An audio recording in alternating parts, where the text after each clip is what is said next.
जय हिंद दोस्तों इस वीडियो में मैं बात करूंगा कि अगर आपने भी टेक्नीशियन 2024 का फॉर्म भरा है और आपने 12th PCM यानी फिजिक्स केमिस्ट्री मैथ सब्जेक्ट से आपने टेक्नीशियन का फॉर्म भरा है तो आपके लिए ये वीडियो है।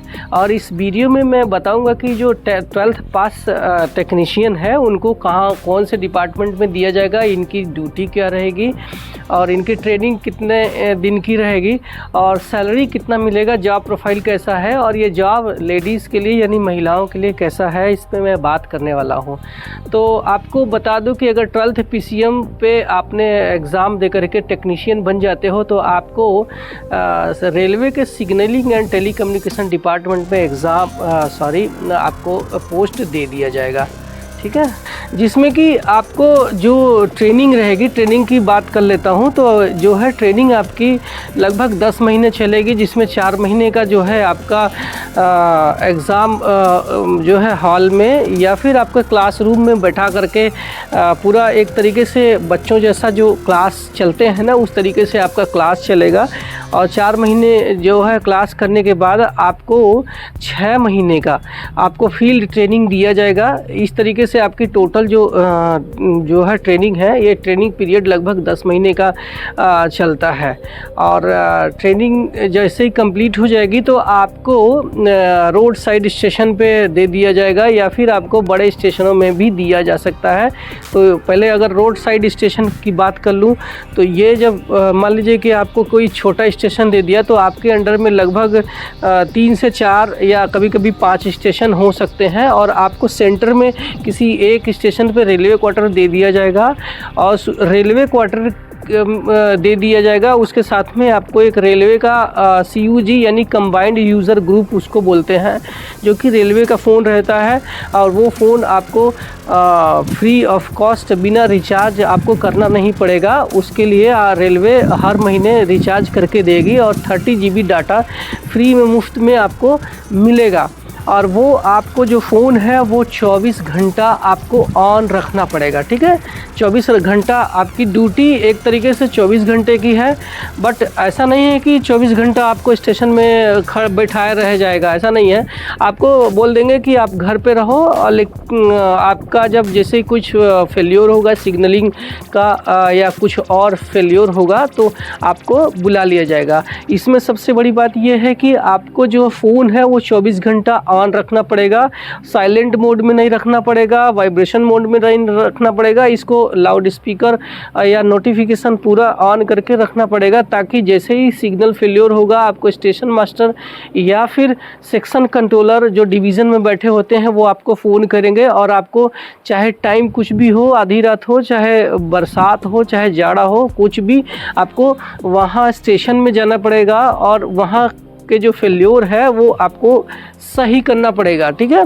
तो आपको बता दूं कि जो सिग्नल्स होते हैं वो सिग्नल सिर्फ स्टेशन पे नहीं होते हैं, स्टेशन के अलावा किलोमीटर 2 किलोमीटर पहले से भी आपके जो है सिग्नल्स रहेंगे, जहाँ पे आपको पैदल जाना पड़ेगा, जहाँ पे आपको साइड में कोई रोड नहीं है, साइड में आपको खेत है या फिर कोई जंगल है तो जहाँ से आपकी साधन जाने वाली नहीं है, कोई मोटरसाइकिल आपकी जा नहीं सकती है, तो आपको पैदल वहाँ पे जाना पड़ेगा। और जो सिग्नल ख़राब है उस सिग्नल को पुट राइट करना पड़ेगा। आपके साथ में एक ग्रुप D वाला जो असिस्टेंट है SNT डिपार्टमेंट का, signal and telecommunication department का, वो आपको एक असिस्टेंट मिलेगा जिसको हम खलासी भी पहले बोलते थे, तो वो उसको लेकर के आपको जाना होगा और उस सिग्नल जो ख़राब है उसको पुट राइट करना होगा, ठीक करना होगा, क्योंकि जैसे सिग्नल ख़राब होते हैं उस सेक्शन में सारी गाड़ियां लाइन से खड़ी हो जाती हैं। आपको फ़ोन 24 घंटा ऑन रखना पड़ेगा। अगर आपने फ़ोन बंद करते हैं तो आपको हैवी पनिशमेंट दिया जाएगा और आपको कोई भी मतलब बिना सूचना के जो रेलवे स्टेशन है उसको छोड़ के कहीं गायब नहीं हो जाना है, क्योंकि ऑन ड्यूटी है और आपके फेल्योर होने पर आपको बुलाया जाएगा। अगर आप कहीं जाना चाहते हैं तो उसके लिए आप अपने जो एसएससी हैं यानी सीनियर सेक्शन इंजीनियर, उनसे परमिशन लेना होगा ताकि वो दूसरा कर्मचारी आपकी जगह पर रख के चले जाए।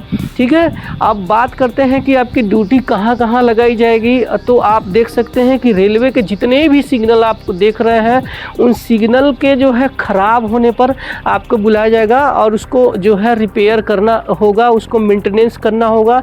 इसके अलावा ये सिर्फ ख़राब होने पर नहीं, जब आपका मेंटेनेंस भी करना होता है सिग्नल को, तो भी आपको जो है ब्लॉक लेना पड़ता है। आप ये पूछेंगे कि ब्लॉक क्या होता है, तो जब उस सेक्शन में कोई ट्रेन आने वाली नहीं है, लगता है कि घंटे 2 घंटे 4 घंटे ट्रेन नहीं आने वाली है, तो आपको सेक्शन कंट्रोलर से परमिशन लेकर के ब्लॉक लेना पड़ता है ताकि आप पूरी तरीके से अपने सिग्नल से के काम कर सके। ठीक है, तो ये है सिग्नल वाला काम। और सिग्नल के अलावा मैं बताना चाहता हूँ कि जैसे एसएनटी का नाम है तो लोग सोचते हैं कि सिर्फ सिग्नल का काम है। नहीं, ऐसा नहीं है। आप जब देखेंगे कि जहाँ पे पॉइंट बदली होता है, जहाँ पे आप अपने ट्रेनें का जो डायरेक्शन है बदलती है, तो हम उस पटरी जहाँ पे बदलती है वहाँ रेलवे की भाषा में हम पॉइंट बोलते हैं, उसको हिंदी में कांटा बोलते हैं। तो वहाँ पे जो बदली होती है, तो पहले के टाइम में क्या होता था, वहाँ पे हैंड पॉइंट होता था। एक पॉइंट्समैन केबिन से अपने जो है लीवर से खींच करके वो पॉइंट सेट करता था। तो जो गाड़ी मेन लाइन पे जा रही है, उसको अगर लूप लाइन में जाना होगा या सिक लाइन में जाना होगा, तो वो पॉइंट्समैन अपना जो है पॉइंट खींच करके, वो हैंड पॉइंट हुआ करता था, उसको सेट कर देता था। लेकिन यही काम अब मशीनों ने ले लिया है। तो उन जो मशीनें वहाँ लगी है, वहाँ एक मोटर लगा हुआ है, उस मोटर का भी मेंटेनेंस करना, उसमें ऑयलिंग ग्रीसिंग करना, ये आपके काम है।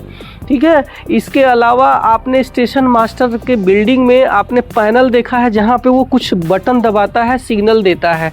तो वो जो पैनल है, उस पैनल का भी मेंटेनेंस करना, रिपेयर करना आपका ही काम है। ठीक है, तो और इसके अलावा स्टेशन मास्टर की बिल्डिंग में ही कुछ ब्लॉक इंस्ट्रूमेंट लगे हुए हैं, उस ब्लॉक इंस्ट्रूमेंट को भी मेंटेनेंस करना ही आपका काम है। ठीक है, और इसके अलावा आपने देखा होगा कि कुछ रिले रूम भी होते हैं, जहाँ पे सिग्नलिंग डिपार्टमेंट के ही रिले रूम लगे रहते हैं। उस रिले रूम में भी आपको मेंटेनेंस करना होगा।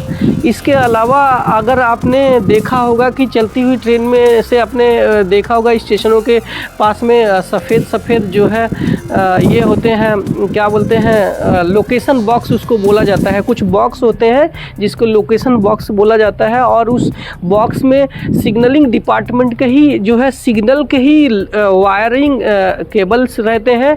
और इसके अलावा उसमें लोकेशन बॉक्स के साथ साथ एक्सेल काउंटर भी होते हैं, जो कि ये बताते हैं कि जो इसमें ट्रेन जा रही है उसमें उसके जो है एक्सेल को काउंट करता है, और जितने एक्सेल काउंट किया है उतने एक्सेल को काउंट करके अगले स्टेशन पे वो अगला एक्सेल काउंटर जो है काउंट कर लेता है कि हाँ पूरी की पूरी जिस ट्रेन जो पिछले स्टेशन से चली थी ये स्टेशन पे आ गई है। तो वो जो एक्सेल काउंटर है उसका भी आपको रिपेयर करना है, मेंटेनेंस करना है। तो ये आपका जो है ड्यूटी है। इसके अलावा आपको अगर किसी और स्टेशन पे ख़राबी हो गया तो आपको वहाँ भी जाना होगा। जैसे कि मैंने बता दिया कि शुरू में कि आपको 4 से 5 स्टेशन रहेंगे, तो अगर आपको अपने स्टेशन पे ख़राबी हो गया तो कोई बात नहीं है, लेकिन अगर आप दूसरे स्टेशन पे जा रहे हैं तो आपको ट्रैवलिंग अलाउंस दिया जाएगा। ठीक है, और बड़े स्टेशनों पे अगर आपकी ड्यूटी लगाई जाती है तो वहाँ पे आपको शिफ्ट वाइज ड्यूटी लगाई जाएगी। 8 घंटा आपको लगा दिया जाएगा, क्योंकि बड़े स्टेशनों में फेल्योर थोड़े ज़्यादा होते हैं छोटे स्टेशनों के मुकाबले में। तो वहाँ पे शिफ्ट वाइज ड्यूटी रहेगी, तो 8 घंटा आपको ड्यूटी करना पड़ेगा। फिर उसके बाद दूसरा स्टाफ वहाँ पे आएगा, तब आपको छोड़ दिया जाएगा। छोटे स्टेशनों में आप ऑन ड्यूटी तो रहते हैं, बट ऐसा नहीं है कि स्टेशन में बुलाएंगे। इसके अलावा आप अपने घर में भी रह सकते हैं।